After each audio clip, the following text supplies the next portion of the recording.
Go to Canva website, create a free account. Now here select social media, click the search box and type here Carousel,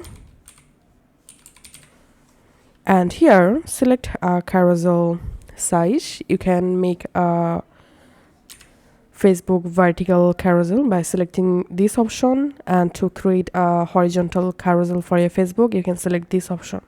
So let's select this option.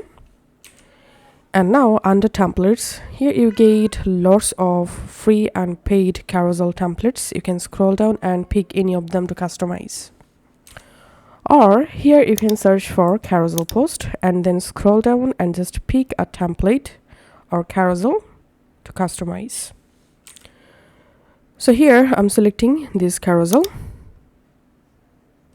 clicking on apply all 5 pages, and here we can see all of 5 pages have been added. Now you can just go ahead and customize all carousel posts one by one. You can change any text just like this. You can go ahead and customize.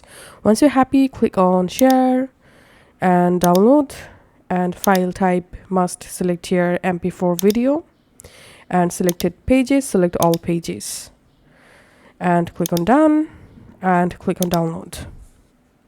Here we can see the carousel post or video is now downloading. Once downloaded, now go to your Facebook, click on new post, click on this photo video. Now from your downloads folder, upload the carousel video, click on post. And here we can see the carousel post successfully created on Facebook. So that's how you can actually do it. Thanks for watching.